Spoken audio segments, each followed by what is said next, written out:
you for waiting. Thank you for coming. Participants in the room, I appreciate y'all joining us today and your patience with our technology challenges. We will be dropping in the chat a copy of the slides for you to have, and they will also be sent out to you. But on this screen, there is a bit.ly if you want to type that in, if you're a person who likes to take notes during the session on your own slides electronically, it's there for you. And then there's also a QR code. So either one of those will take you to the slide deck so you have your own copy, but they will be in front of you on the screen as I talk today. I'll give you all a second to access the slides. Like I said, in just a minute, we will drop them in the chat and you will have access to them there as well. But either way, I am Amy Smith and I am one of the consultants here at Region 10, and my responsibilities are related to Child Find and helping districts and parents in that process when they are looking for evaluation, and also making sure districts know all the responsibilities to prepare for that. And notify people of that. I'm also an evaluator myself. I was a diagnostician for about 16 years of my career. I was a special ed teacher before that, and then I was a special administrator before coming to Region 10. So this is my going into my 32nd year of education. So it's hard to believe. But that being said, that's just a little bit about who I am and what I do here at Region 10. So I'm going to go ahead and move us through. Sarah, if you want to, I sent you a copy of the slides. Put those in the chat. Okay, great.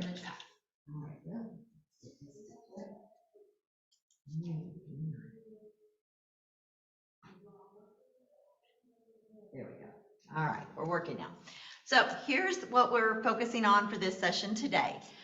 We are going to talk really about two pieces, and we're looking at that start from a referral and evaluation and going to the IEP and what are the steps, and really looking at how parents are involved as part of the committee and the decision making that goes on in both of those processes, and hopefully offer some helpful tips to you that you can use as you go out and are working with your districts in terms of concerns related to evaluation or your services for your child through special education.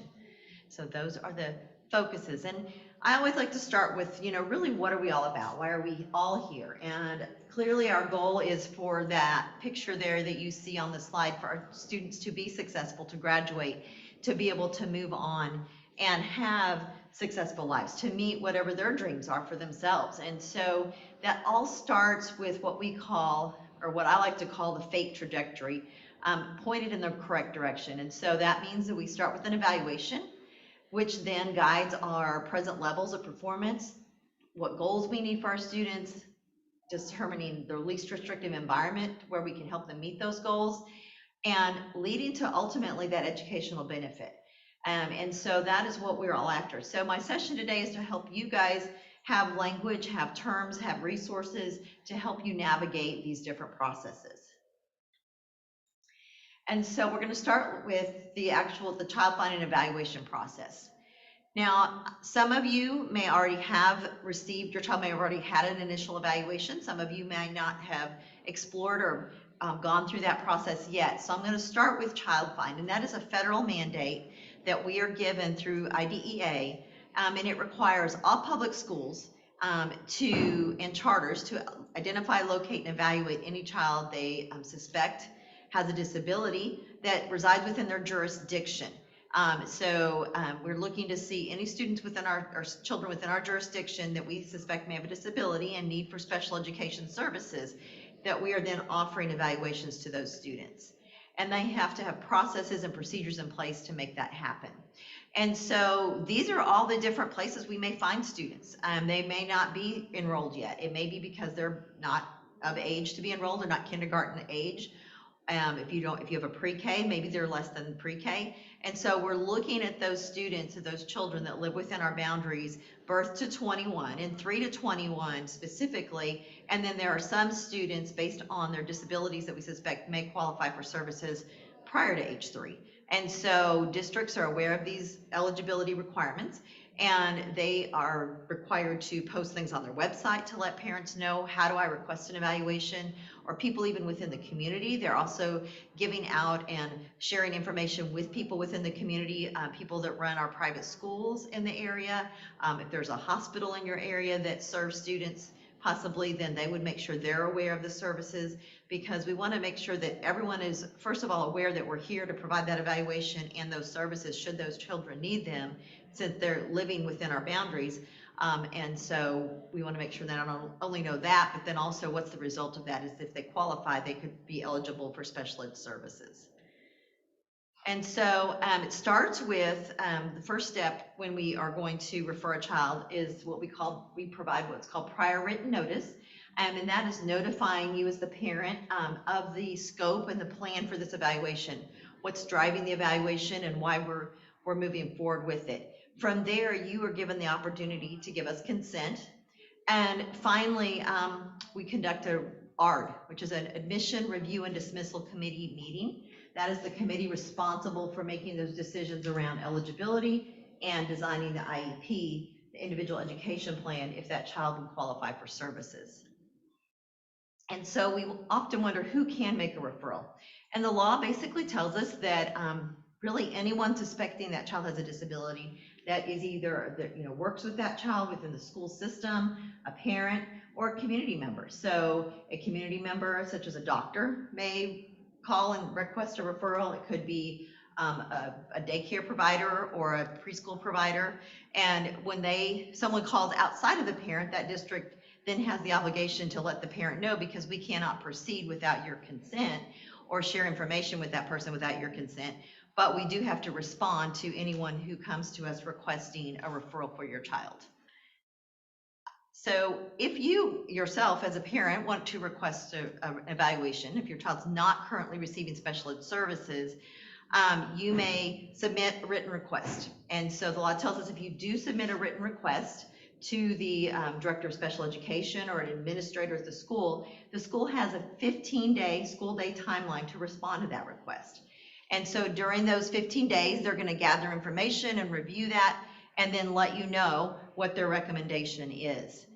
If you make that request, any subsequent requests beyond that you might make for like a reevaluation or so forth, then it just tells us that we have to conduct an ARD meeting to consider that request for additional evaluation. So if you request an evaluation for another service or you suspect another area of disability, then the ARD committee needs to meet. And so you need to let them know, I want to meet as an ARD committee because I want to request this additional evaluation, and then conduct that read to determine the scope of that reevaluation. And when we talked about the request, if your request for that initial evaluation is in writing, like I said, they have 15 school days to respond to you. If you make a verbal request for an initial eval, this means the child's not currently receiving any special ed services and it's your first time you're requesting it, we are just told it has to be our response within a reasonable time frame. And then the same thing for that reevaluation. If your child's already receiving services and you're asking for evaluation, it just has to be within a reasonable time. They don't give us a set number of days like they do for the written request. So definitely if you are wanting to request an evaluation for your child, they're not currently receiving services, then put it in writing to the special ed administrator. And you should be able to go to their website and find those folks on the website. Once your request is received, the district basically has two options. They can accept that request once they review that data and say, yeah, we acknowledge that an evaluation is appropriate and here's the scope of what we are going to look at in that evaluation, give you that opportunity to give that informed consent, and then provide you a copy of your notice of procedural safeguards and move forward with the timeline of that evaluation process. So that's the first option they have. And that's whether it's an initial or a reevaluation. That's the first option. The second option would be what's called a refusal. So they would review the information that you provided. And then once you've provided that information, we doing all right? Yeah. Okay. Once you've provided that information, if the school reviews that and says that there is not an appropriate, not a need for an evaluation, that they don't suspect a disability, they can refuse that, but they still have to provide you that prior written notice explaining that refusal and why. give you a copy of those procedural safeguards, which explain your rights at that point to dispute that if you are in disagreement. And so, like we said, you know, if you make a request, and these are some things to think about. Sometimes you may make that request in the summer, and you may want to know, well, is my district required to evaluate if I make my request during the summer? Well, for initial evaluations, basically we go back to that it is based on school days. And so, for the most part, if they're a school-age child and you're requesting an initial evaluation, they would consider it, but they have those 15 school days to where they're going to talk with you and make those decisions. So not necessarily would they test during the summer. If you have a child who is going to turn 3 and has been receiving services through ECI, early childhood interventions referral, if they've gone through ECI and now are being referred, and they're going to be 3 during the summer, because there is a requirement based on how long they've received those ECI services for them to have that evaluation and hold that ARD by that 3rd birthday. Then in those cases, it may be that they will conduct the evaluation during the summer. But your ECI provider will work with you and the school district to help you understand those timelines regarding those students. So, a refusal. So if your school refuses that evaluation that you've requested, they provide you that prior written notice and procedural safeguards, your options are that you can request a due process hearing, or you can file a complaint to TEA. And within your notification of procedural safeguards, within the information the district provides you, you will be given, nowadays it's links, but you'll be given the access to where you need to go to make those and take those next steps and request those 2 different things, depending on what you would like to do. You can also choose to, you know, say, yeah, I'm going to go ahead and wait, and I'm not going to pursue anything right now.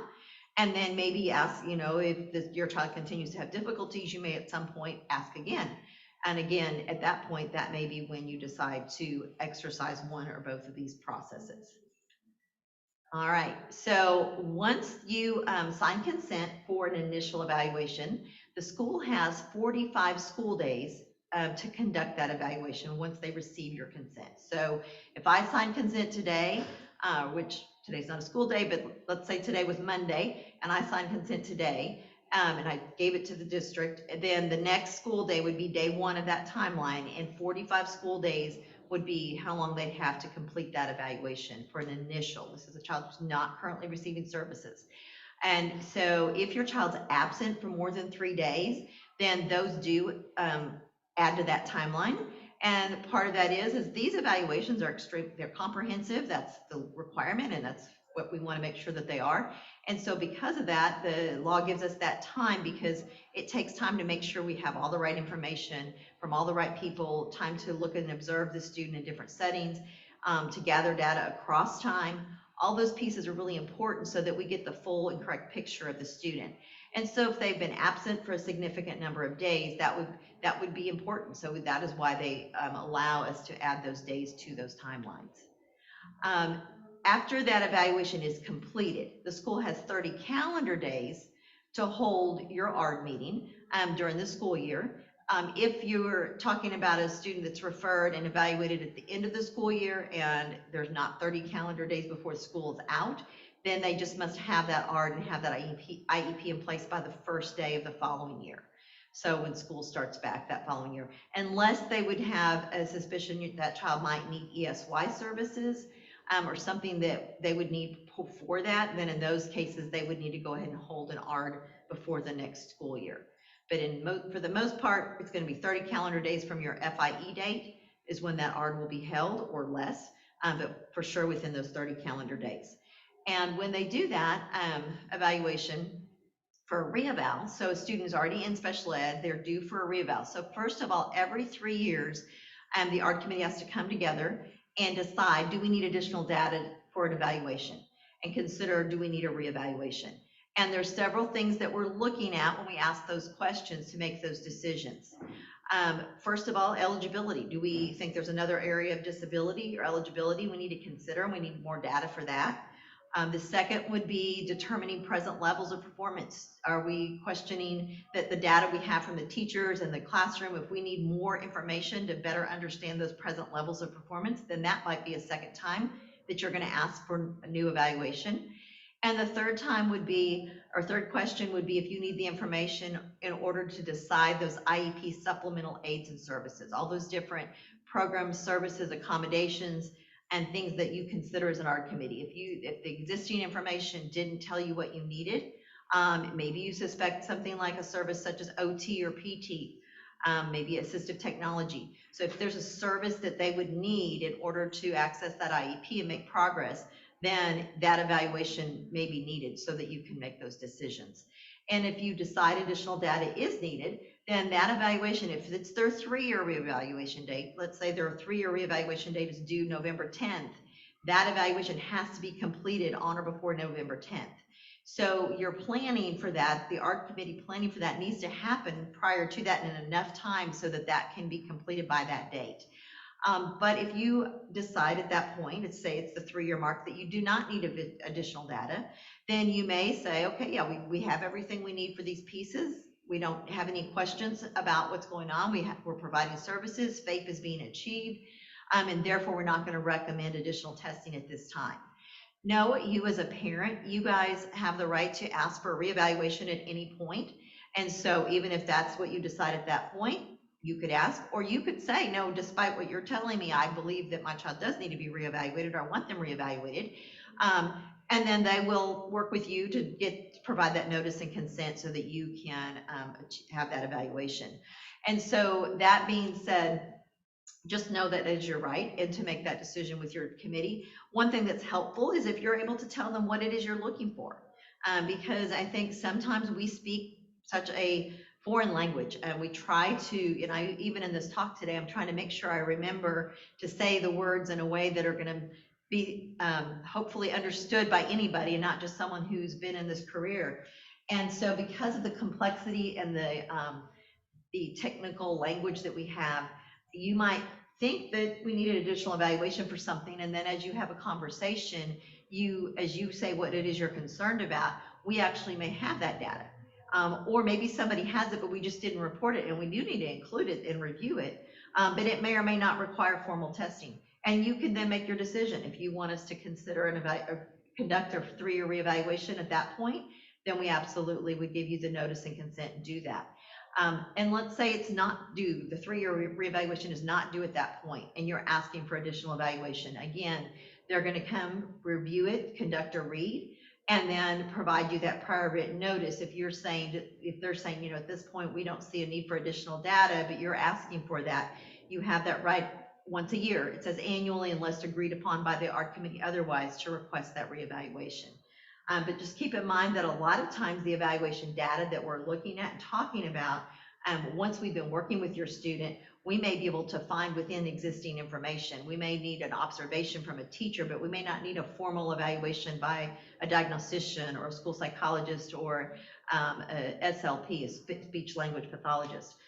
But sometimes we do need that, and you want that. And so ask for that if that is what you're seeing a need for. And just, if you're able to explain, you don't have to use their words, what it is and why you're asking for that additional testing. That's helpful for them to then make sure they're addressing your questions and your needs.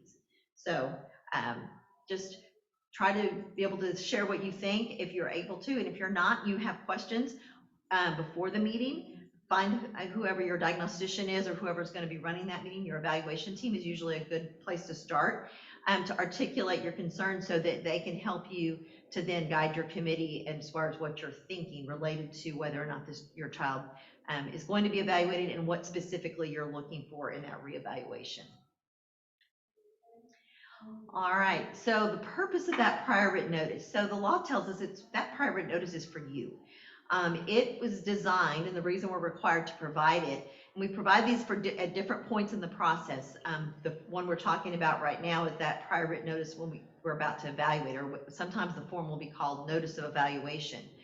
And so we provide that form because it is supposed to be written in language that is understandable to you as a parent. So describing the behaviors we're seeing, whether it's an academic behavior of concern or a social behavior, emotional behavior, any types of behaviors that are of concern that are bringing us to this point of making a referral for this evaluation. And then why is it that we want to evaluate? And what other options have we looked at and considered and talked about? When we have an ARD meeting, we provide you a prior written notice following that meeting, and that's a lot of what that document does. Is it kind of summarizes for you what were the points of decision made, and then also why we made those decisions, and then any other options that were discussed, and if they were not moved forward with, why we were not moving forward with them, and what all the data was that we used, what were the data sources used to make those decisions. And so it's in one page, that whatever 40-page document that they give you. If you go to your prior written notice after an ARD or your prior written notice of evaluation and read through that, then that hopefully will help bring it together in terms of what were the decisions made. And then you, as a parent, can exercise your rights for the next step. If we're looking for seeking your consent, you now can decide whether or not you want to consent to this proposed evaluation. Or if it's an ARD prior written notice following an ARD meeting, you can decide if you're going to ask for a recess meeting because you maybe are in disagreement with something that was stated. And so it just gives you, in a clear, concise document, the decisions made by that particular committee. So we talked about informed consent a little bit. So in the law, it tells us that it's basically three things. You need to be fully informed. We're required to make sure you're fully informed of what we're going to do. So it's not just we want to evaluate, but we want to evaluate because we have these concerns, and these are some of the areas of eligibility that may be looked at as a part of this evaluation, and we want to make sure you understand that it will be comprehensive and what that entails and all the different components of the evaluation process. And then you have to agree in writing. It can't just be a verbal agreement. This is one place where it tells us very clearly we have to have you sign off and say, and there's several boxes you'll be asked, or statements you'll be asked to check that you're in agreement with in order to say, yes, I would like this evaluation for my child. And one of the components of that evaluate or consent also is to make sure you know it's voluntary and can be revoked or withdrawn at any point in the process. At the time you withdraw it, though, it's not retroactive, and I think that's an important piece to keep in mind. So if you give consent and they start the evaluation and halfway through you write, then you need to put it in writing that you're revoking consent for that evaluation if that's what you want to do. At that point, anything that's been completed has been completed, and let's say the entire evaluation was already done by the time you revoked. If the evaluation is already at the point where it has been completed with the FIE written, then they are required to go to ARD and review that. You can still say no to special ed services. So it's not retroactive. But if they have not gotten that far through the evaluation, if they were still in the process of doing things, they will just stop at whatever point they're at and it will be discontinued. And so just know that that is your right, and that's how that worked in terms of your revocation. So one question we get is, what if I move? So there are some times where you might be moving during that timeline for evaluation. For an initial evaluation, if you are to move from one school district to another, when you arrive in that new district, first of all, let them know your districts will change records or share records. And so information will be transferred, but sometimes you get there before the records do in terms of some of that information. So let them know immediately that your child was under evaluation, and make sure you keep a copy of the notice and consent and any information that you're given by the school to share with that new district. From there, you guys will meet and make a decision on when this will be due. So if that child's brand new to that district, there are some pieces that sometimes we have to have so much time in place before certain tools that we use to evaluate. It tells us that you have to know the child for at least this amount of time in order for this tool to be considered valid. And so if there's an assessment tool that we need to use that requires us to know them a certain period of time, that might be one reason why it may be a little bit longer. But it also, the other thing it tells us is we can't delay. So just because we didn't start the eval and they're just now moving in, we can't automatically make it another 45 days till that's going to be completed. So you guys work together based on what data is needed still that you has not yet been completed to decide what is the timeline going to be so that we get this evaluation completed, but it will continue. And so just know that that is your option. The other thing is, if you withdraw your child to homeschool or private school, just because your child's not a student in that district, they are still entitled to that evaluation. Child Find applies to children both in homeschool and private schools. So even if they're already in special ed, if their reevaluation was in process, or they're coming due for a reevaluation, your district has a system and they should be notifying and letting you know if their records show you went to a private or homeschool in that area when you left the district, they put your child on a list, and then when their 3-year reeval is about to come due, they will say, we're ready, willing, and able, we're here to conduct that evaluation for you. And so do know that you have the right to have those reevaluations and initial evaluations, even if you're in a home or private school. So just leaving the district doesn't negate that evaluation being an option for you or for your child. All right, what does a full and individual evaluation involve? So it is a complicated process, but the key thing is that we're trying to answer 2 questions. First of all, what are the areas of disability? And IDEA, we're going to go through some of those, gives us 13 categories that we can consider a child eligible under. And then the second is to make sure we understand the educational needs of your child so that we can provide the appropriate services. So those are our 2 big questions. So you're going to look at that disability, and the way we could determine services is we first have to understand their what we call present levels of academic achievement and functional performance. This is looking at both their grades, their progress over time, any interventions or supports they've had and how they've responded to those, whether that be a academic intervention or a behavioral intervention, whatever they've had going on, we're looking at all that data to decide and answer the referral question. And finally, that drives then what possible services might be needed, and do we need any evaluations specific to those services. So those are the 3 components of an evaluation, the 3 questions that we are answering when we are conducting an initial evaluation.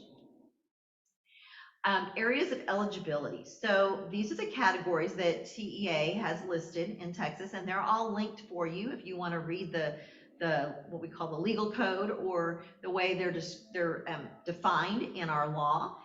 You can click on any of them and it will take you to a resource that's actually been posted and designed by the Child Find Network.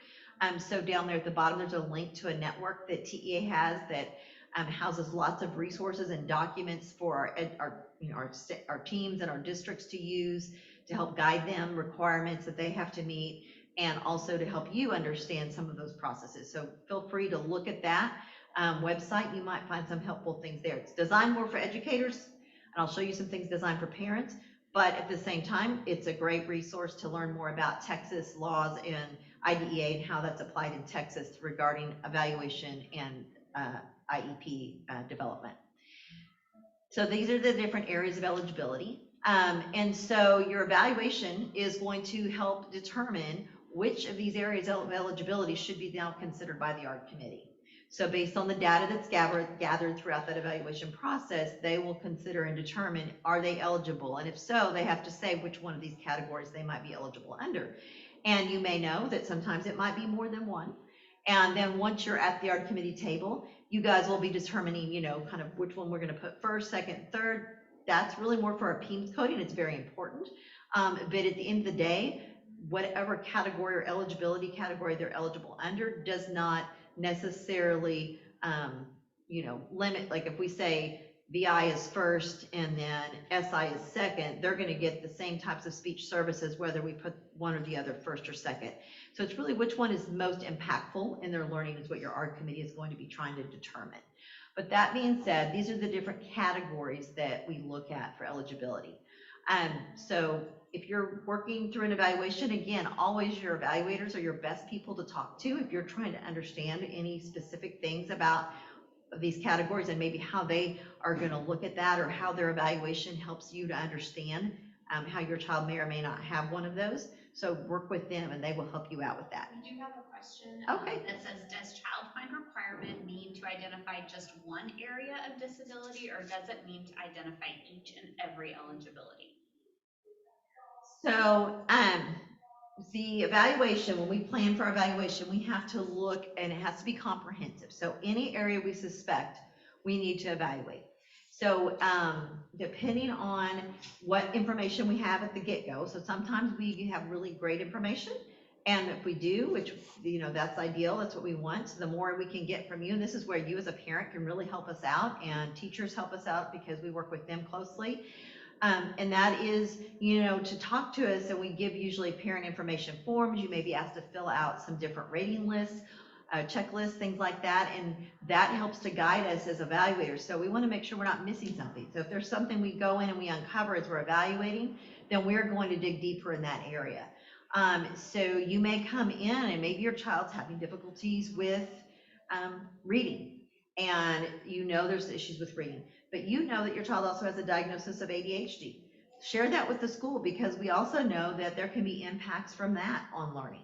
And so we want to consider that, and that would, if they have ADHD, they may qualify as a student with other health impairment, and we would be looking at some of those behaviors, executive functions, and really understanding where those may be impacting that student. And if I'm only looking at reading, I may not be examining executive functioning.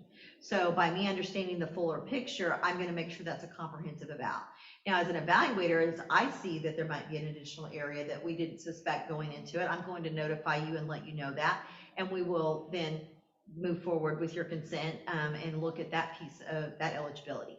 Are we going to fully do all the tests we do for every category and every student? That would be no, because we wouldn't need to. We're going to look, and we're going to have a slide here. I think it's well, it's not my next one, but assess and test are not the same.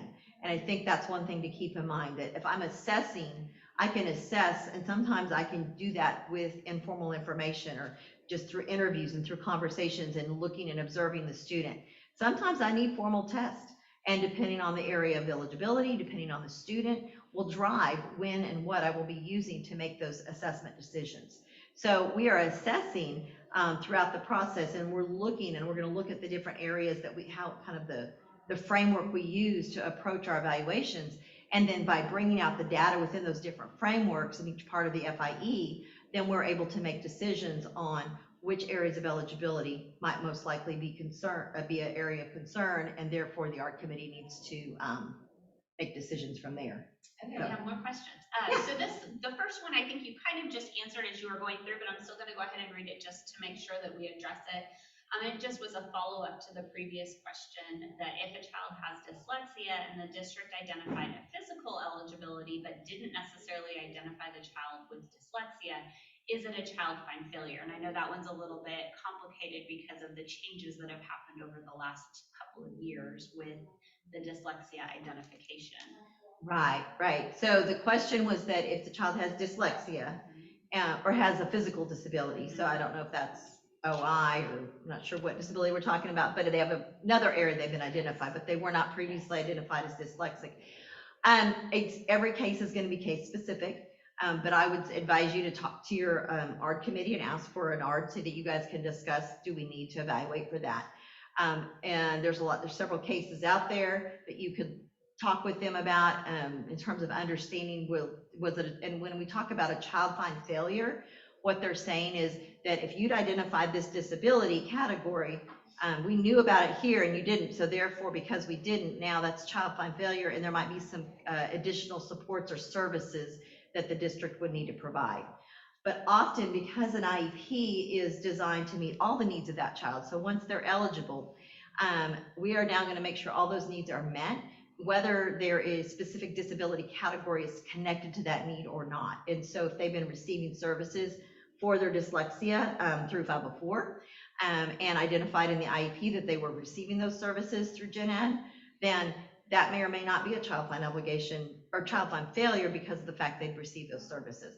But there's lots of conversations and there's lots of opinions on that through different hearing officers, so there's not really an easy answer. But the biggest thing is, if you feel like there's a service that your child should be receiving that needs to be evaluated for, then you need to request that evaluation through your ARD committee. That help? And that was our second question as well.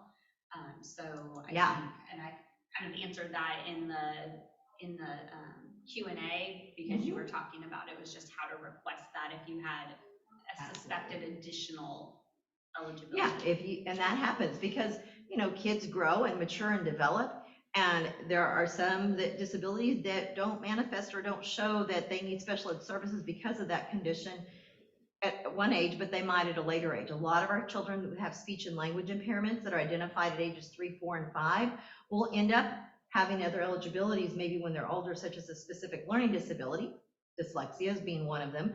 There's a lot of high percent of where you'll see that happening.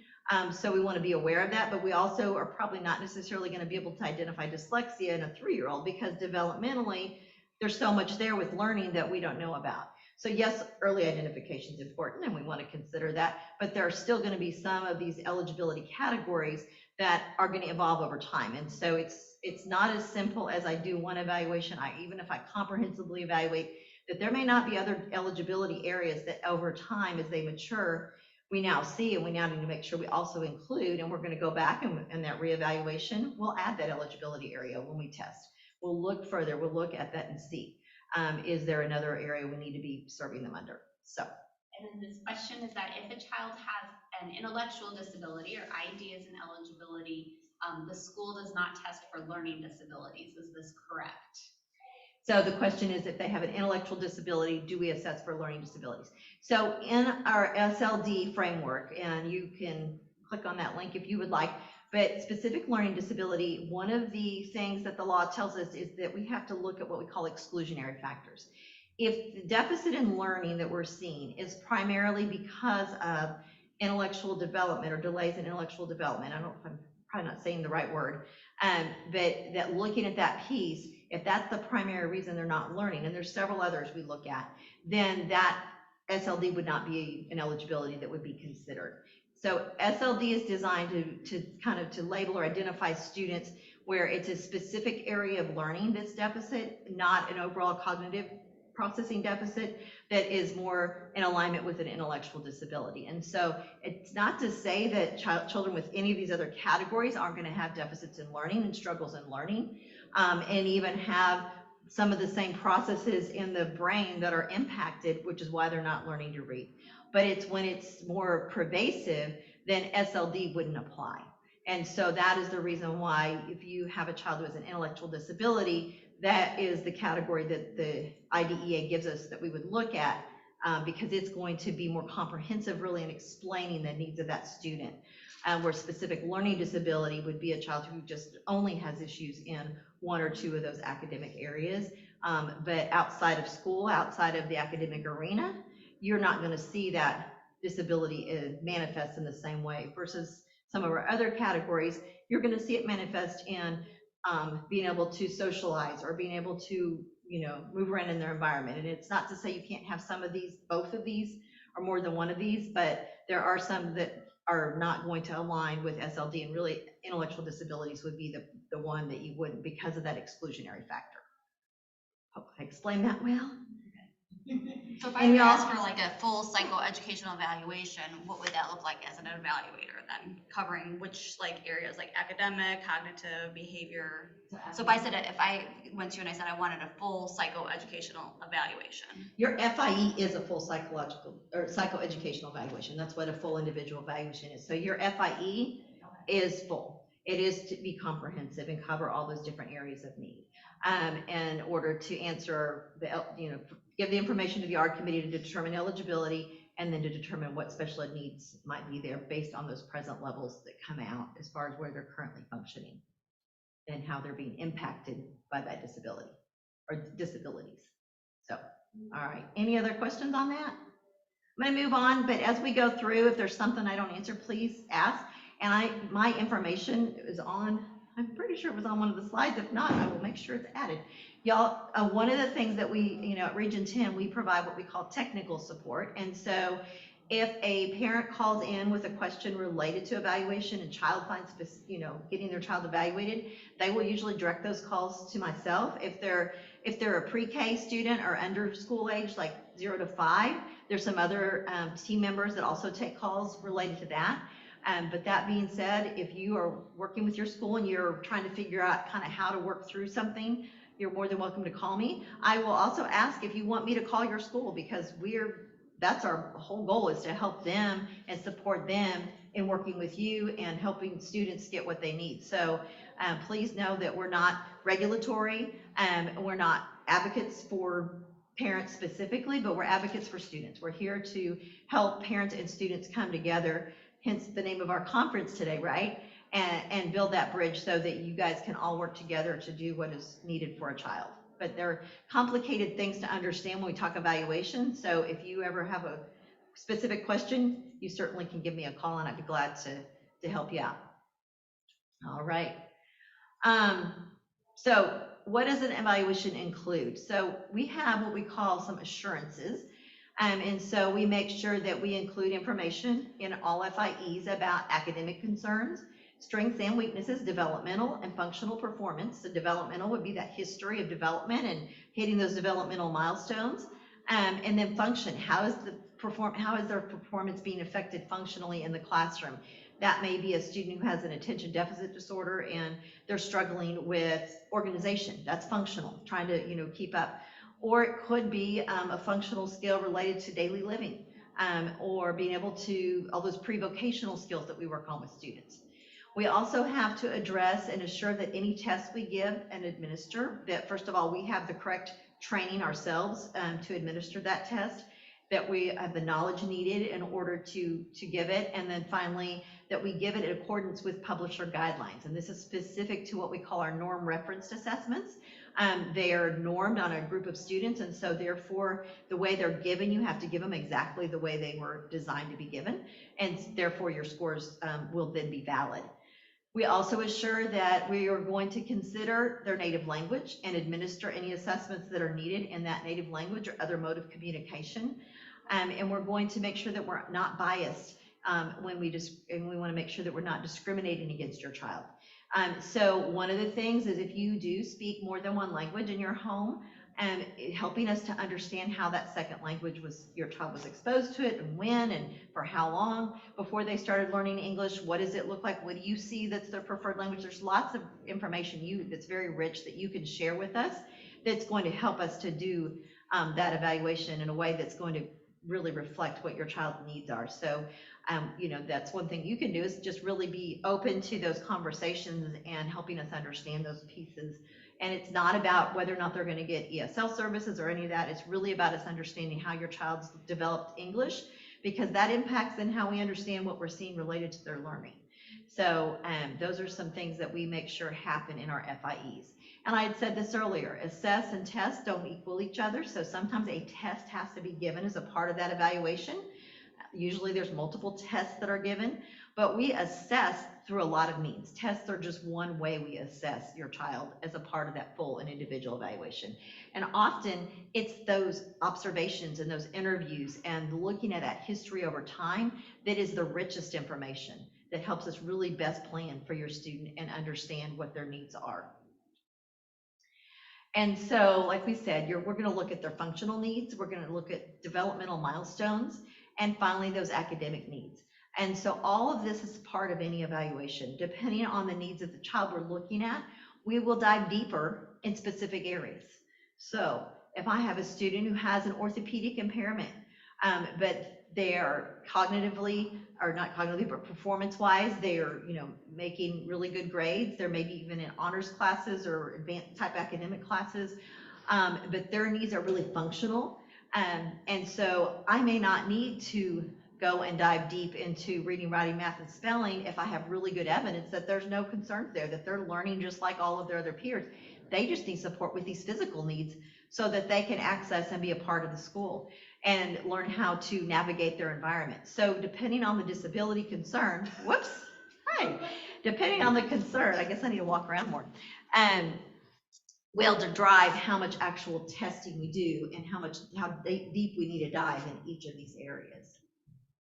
So like I said before, we have a framework. So the FIE, when we write that full and comprehensive, that individual evaluation, these are the categories that it's broken down into. And typically you'll see subheadings with similar language throughout your child's full individual evaluation report. And so one of the things, we'll start at the top. So language and communication, we always want to consider and evaluate that and to try to determine, how are they communicating? How did they develop language? What did that look like? It goes back to that conversation about second language. We had a student one time where the child spoke Spanish. It was written that they spoke Spanish. They knew that they had some instruction with the ESL program. And the bilingual evaluator came to test and she said, you know what? She said she didn't know any Spanish. And her teacher just looked at her and she said, no, she knows a lot. And so the child, for whatever reason, had, maybe she's being shy or maybe she felt like she was supposed to show that she only knew English, pretended not to know much Spanish, so they brought in somebody else to work with her. Same evaluator, I'm sorry, but the teacher came in and they helped her understand, hey, it's great, it's okay that you speak Spanish, that's wonderful. And so again, having those conversations with each other and with you help us to make sure we're fully addressing each of these areas. Physical health and motor concerns. We look at those, that's where a lot of that health history will come in. This is a lot of what comes from you regarding any concerns related to development when they were younger, any health needs, any physical diagnoses that could possibly be impacting learning that you share with us. And then if we have a need for we have concerns with motor development, then we might be including an occupational therapist or a physical therapist evaluation as a part of that portion of the FIE. After that, we look at emotional, behavioral, and social concerns. This section, if you have a child who we suspect has one of those disabilities that might be such as autism, emotional disturbance, even OHI for ADHD, you will often see this is where your school psychologist will be involved in the evaluation, and they are primarily the ones that will then support this section of the FIE. If we are looking at, say, specific learning disability, we may not then be doing formal testing in the areas of emotional behavioral, but we are still going to assess. We're going to talk to you and find out how are they handling it, because sometimes, even though my area of disability is a specific learning disability, I might have some anxiety when it comes to reading, understandably so, because if I can't read, that's going to make me anxious. So we want to understand how those emotions and those behaviors and social skills are impacting that student. And again, whether it's directly or not related to that disability, we're looking at each of these areas. Next thing we would look at would be academic achievement. And so again, depending on the referral question, depending on the concerns, we'll determine how deep we dive, but we are going to tell you in that report and should be evaluating and assessing to see, do we have any concerns? And also, what are the strengths? And I didn't say that. Through each of these areas, we're always looking to, what are the strengths? What are the areas that are intact for that student? Because sometimes what we find is that the strengths in that area that support the weaknesses somewhere else. And so we want to be aware of that as we write this report. In order to really, like I said, we want to look at present levels. Where are they at? And then how does that drive what services are going to be needed? Intellectual functioning was the next thing we would look at. So that's going to be that cognitive assessment. You may hear that term, cognitive ability or IQ test. But this is where we're trying to understand how their processing may be coming into play. Different disability categories, specifically intellectual disabilities, require us to administer an individually administered IQ test as a part of that eligibility determination process. So those children, we have to give them an IQ test. If we have other disability areas where we need that processing information to better understand either the eligibility or just to understand learning and then make a plan for learning, then we would administer IQ tests in those cases. Adaptive behavior. So our adaptive behavior, that's looking at how do I take what I have and know in order to connect and relate to what's going on around me. Whether it's taking care of myself and self-skill type behaviors, whether it's just using functional communication to be able to get my needs known, or to communicate, questions that I have so that I can move forward through an assignment, or if I'm looking at a work task and I'm working on pre-vocational skills, how do I know? Does that child know how to independently get up and go to their boss and ask, or do they? And really, adaptive behavior is more about do they, can they, versus, maybe I might think about it, but if I'm not doing it, then that would be a thing I need to address and have concern. So I want to make sure I look at all those adaptive areas. And again, depending on the referral question, I may use something formal, such as an adaptive behavior assessment tool, where is a checklist or a survey, I should say, that we would have you fill out, we'd have the teacher fill out. But for a lot of our categories of disability, it's going to be more through just interviews and teacher conversation and information that will address the adaptive skills. Assistive technology. So we have a lot of students, especially in the world we live in today, that use and access technology just in general. If we see it because of the disability and because of the needs in order to meet that IEP, to make progress on that individual education plan, there's a technology resource that that child specific to them might need, then we would assess for that as this evaluation. That could be a formal, again, more formal type of assessment. Your district may have a team of folks that are communication specialists that would be a part of that. But also, if we have a child who has a visual impairment, our TBIs, they're looking at assistive technology through the TBI lens. If you have a physical therapist working with your child, maybe providing a stander, those are all forms of really assistive technology. So just know that the evaluation for that is going to look different depending on the needs of the student. And a lot of our students will say, at this time, there's not a need for assistive technology in terms of evaluation. We still might need to give them access to using a word processor or give them access to an app. But do they need a formal device and to be trained on it in order to access their IEP? So that's when we start looking at more of what we call an assistive technology evaluation. So again, it's addressed in every FIE that we do. So these are the areas of the FIE that you will find in any full individual evaluation report that you're given about your student. Now, some of our districts will do what they call addendums to an FIE. So let's say I've done my comprehensive evaluation and 6 weeks later, someone says, I think we need to really, we're working with them, but they're really not making great progress in this area. We'd like to look at occupational therapy. So then we would come back and request an evaluation for occupational therapy. Well, we've just written the report and really thoroughly looked at all these other areas. We may not need to go back and formally or even informally go back and get more data in all those areas. So through your reevaluation process, you might decide the only thing we need is this. So it's going to vary what's looked at, and they may write a standalone report that's then amending or attached to that current evaluation report. But just know that's kind of the system you might see, but it's still part of that full evaluation. It still all goes together and works together to help us understand your student and therefore the ARD committee to make decisions about eligibility and services. Any other questions? All right. So how can you help the FIE process? These are just some ideas that I put out there that I've seen work as I work with families over the years. We want to make sure, and we have to make sure that you are aware you have to give us consent or we can't evaluate. So if there's a time that's better for you to meet, to have a conversation so that you can receive that informed consent they're required to give you, let them know that because they're going to be asking to meet with you, whether it be virtually, by phone, or in person. If there's, as you hear this is coming, think through some questions you have, and you don't have to have all the right words. But if you have specific questions, or if there's something that they've shared with you, or even if you say, I want to think about it, and you go back and process, come back and ask your questions. That's what they're there for. They want to know what you're thinking and want to answer those questions. Then from there, you want to share information about your child with the evaluators. And so you want to make sure that those forms that they ask you to complete as quickly as you can, you're getting those back to them. If there's something on one of those checklists or forms that doesn't make sense to you or you're not sure about, call and ask. Don't feel like you have to just fill it out. And a lot of times they may need to do interviews with you. So again, scheduling that in a timely manner. And then finally, if there's any point in the process, maybe you've sent everything back in and you're just waiting and you're wondering about X, Y, or Z. Are you looking at this? Have you thought about that?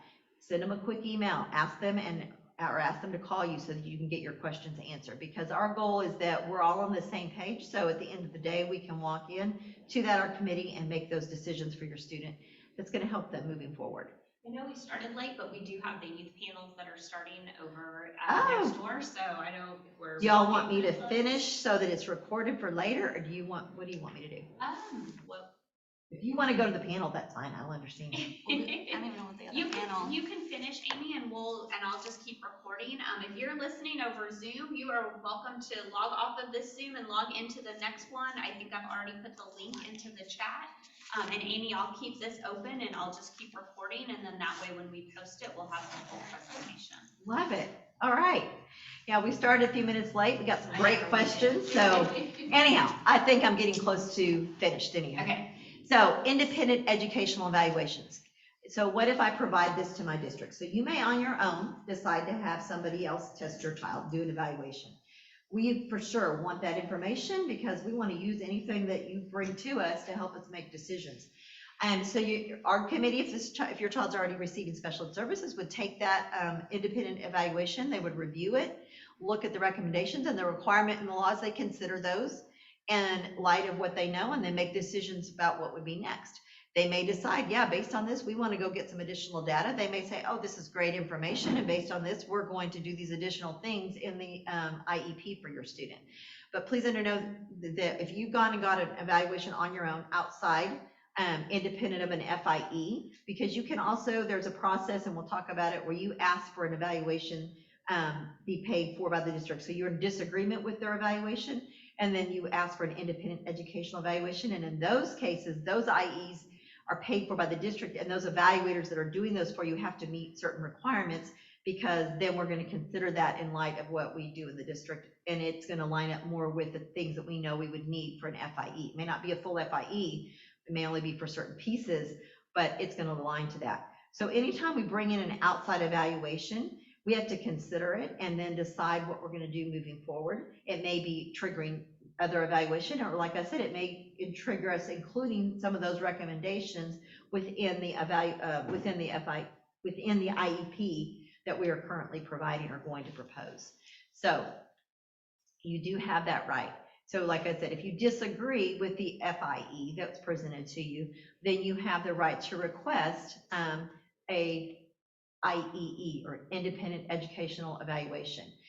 If you are able to, as much as possible, to explain why you disagree, that just helps your district to then make sure they help focus that IE to answer those additional questions that you still have. Your ARD committee will discuss those concerns, and they also may offer additional testing on their own. If you say, I feel like we should have looked at this, or if you bring in new data in that they didn't have, that triggers that we also should have considered something else, they will probably offer an additional evaluation for that very thing that you're requesting. But you will also be given your procedural safeguards, and you have that right to make that request for that independent educational evaluation. And that again would be made to the director of the special education program in your district. All right, so the IEP, again, we talked about this before, but the three purposes.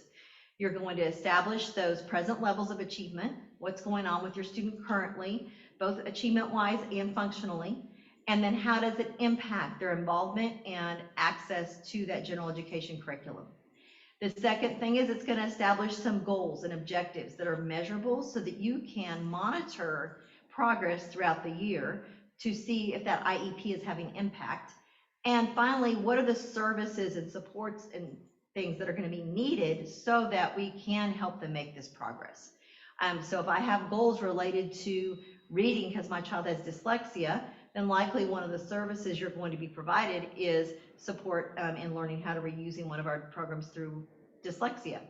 And then if you have a child who has an intellectual disability and maybe has some functional needs, maybe pre-vocational skills need to be taught, or just daily living skills, then you may need specific classes or services in a special ed setting to help that student learn those skills.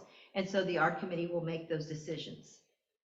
And so your process is you're going to consider the disability and the need for special ed services. That's your eligibility determination. The next step in the ARD process is you're going to look at the strengths and needs of your child and how that impacts them in school. That is helping understand those present levels of performance, which then once we figure out what are those critical skills that we need that child to work on this next year, and then we're going to design goals around those. And they have to be goals we believe can be reasonably achieved in 1 year for that student. From there, you're going to look at accommodations and modifications. Those are how we're going to maybe change either the how we teach them or the what we teach them so they can be successful in their learning environment. And all of this is going to go along looking at what we call the least restrictive environment. We know that the best place for our students to be is, as much as possible, we want them with their non-disabled peers. And so that's where we're going to start. And we're going to look to see what can I do so that my child can be successful in the gen ed environment as much as possible. And when we exhaust all of our things that we can do for them to be successful and receive the benefit that they need, then we have to look at, well, where else can we do that? And that would be in a special ed setting. And at that point, we would then make those decisions.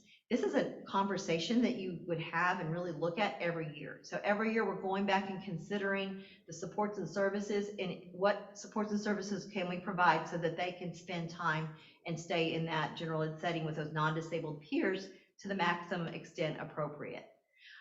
We also want to consider those services in special education that they will receive or receive support in the general ed classroom. Sometimes we provide inclusion, and that's, again, thinking about LRE. We're going to look at that first. And can we provide somebody to come into the classroom and provide the supports and services so they can be successful? And how long and how often does that service need to happen? Or do they need a specific service, such as maybe they need to work with an occupational therapist or physical therapist to practice a very specific skill, and that may need to happen in another setting. Maybe that needs to be in a special ed environment. So each of those is considered individually, and each year those decisions are made year by year to decide where we're going to provide those services and supports for your student. After that, we look at assessments. We have statewide required assessments. We have district-wide required assessments. And so they have to look at those, and you guys have to make decisions on what's appropriate. And it's all about access. Can your child access that assessment? Because sometimes there's limitations because they are written in a way, they have to be presented in a certain format. And so for that reason, if your child's disability keeps them from accessing that, and we look specifically at the STAR, and when we talk about that, if they're not able to access it, we can look at the STAR alternative assessment. And so that would be one thing you would look at if they were not able to access that test. After you talk about testing, you're also going to look at the supports and accommodations they need and document those as well. From there, you're going to look at, do they need extended school year services? And this is something that is provided during the summer to help your child maintain skills. It's not for acceleration, and it's really in response to the fact that they came back after a break in a previous year, and they take data at the beginning of the year to look at this. And if they, all kids need 4 to 6 weeks at the beginning of the year to kind of get back to where they were, right? We do a lot of review at the beginning of the year. But if that regression on those skills that maybe were mastered before they left is significant and keeps them from them being able to move forward, that's when they would recommend some time in the summer. And it's just the minimum amount of time needed to help them maintain those missing skills that we saw them regress in before, so that hopefully when they come back, again, we know everyone has some regression, it won't be so significant. And then finally, the last part is to ask for agreement. And so what is going to happen is that by the end of the ARD meeting, the district's going to say to you, we are proposing this IEP for your child, and here's your IEP, and you guys then get to decide, am I going to agree to really consent to this IEP? And if you as a parent or as the adult student don't consent to the IEP, then you are going to be offered an opportunity for what's called a 10-day recess ARD to come back, and everyone goes away from the table based on what we understand we're in disagreement over, and gathers information so that we can hopefully come back and get to agreement. And so you will be given that opportunity. You also will be given the opportunity, if you are in agreement, to do what's called waived school days. So you have 5 school days from the date they hand you that IEP with that prior written notice before it's actually going to be started. And so districts sometimes will say, you're in agreement, all these services, maybe we're continuing similar services as in the past and we've just changed goals. Then it may be that you guys agree that you're going to waive those 5 days and that IEP will go ahead and start that following school day. But you do not have to. You have those 5 days, and so typically then what will happen is 5 days from the date of that IEP, those services will go into place. So, and the last piece, if your child will be 14 before their next ARD, and anytime as appropriate before that, the ARD committee will talk about transition services and a transition plan. And that's all related to whatever those post-secondary goals are for your child. What are their dreams? What are their hopes for the future in terms of education, employment, and just being able to live independently? And so based on their dreams and hopes and goals and needs, you guys will design a plan that will help everybody kind of know, as we're working through this IEP, here's where we're trying to go, here's where we're trying to land, and by the time they graduate. And so that way you have that you're working towards, and it aligns to those things that are important to that student. And so how can you help with the IEP process? Of course, sharing information about how your child functions at home and in the community is super important. We want to know what goes on outside of school, and you guys have that insight. We're only with them 8 hours a day, and in each year you have different teachers sometimes, so you've known them their whole life. You've spent a lot more time with them, and they're your child. So we want to know what you see at home. Work to develop realistic and ambitious goals. Work with them. So I've been in art committees where the parents and the school disagree on what the goals should be. Sometimes one party thinks that the goals need to be more challenging and the other thinks they should be less challenging, that that's too much. And it can be the parent or the school on either side. I've seen it happen both ways. So what's realistic and what's ambitious? Do know that if you guys come to agreement on a goal and you're working towards it, one of the things the school will do is they're going to monitor that every marking period, every report card period, and you're going to receive a report on how they're progressing. And if at any point it looks like they're not going to master the majority of those goals, then they're going to call an ARD meeting to discuss it, or you can call that ARD meeting.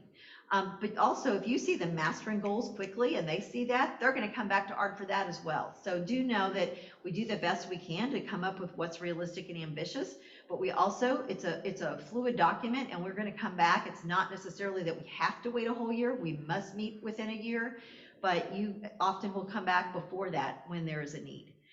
Also, look at those progress reports. And if you get information on a progress report for an IEP, and that's where they send home the goal and they tell you how they're progressing on mastering that goal, if that does, again, it's written in teacher language, right? It's written in school language. If it doesn't make sense to you, reach out to your teacher and ask her what that means so you have a clear understanding of that. And then, again, ask your teacher, case manager, whoever you need if you have questions throughout the school year as far as how that IEP is being delivered or what's going on with it, so that you're informed and can fully then support your child.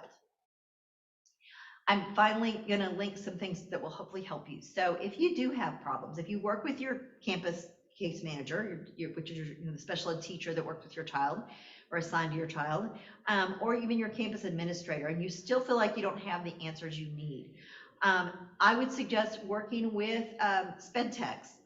They are a statewide agency that is a hotline and has a plethora of resources for families.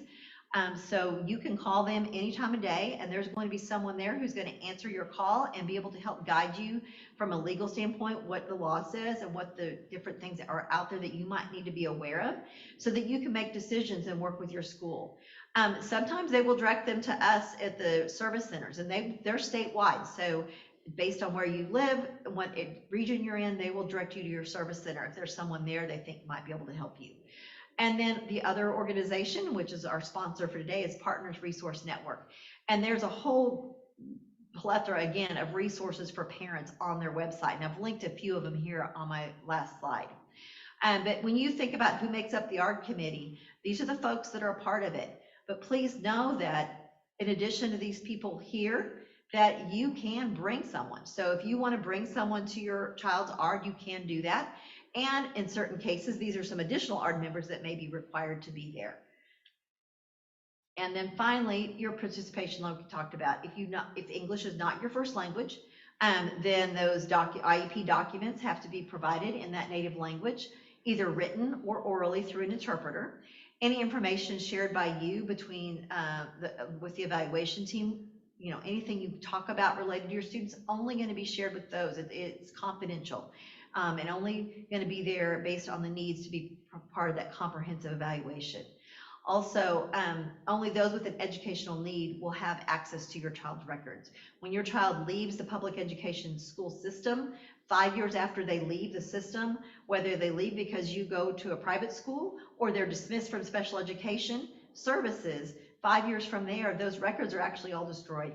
And an outside agency would only have access to them, like a college or university, if your child as an adult chose to provide those to them. And I started talking about this. Yes, you can invite anyone you feel you need there to support you at that ARD committee. So if you have a family friend, or if you have an advocate, or whatever it might be, you have the right to invite who you would like. The district has to ask for consent from you when they're there to be able to share information during that meeting, and you have to give your consent for them to hear and be a part of the conversation.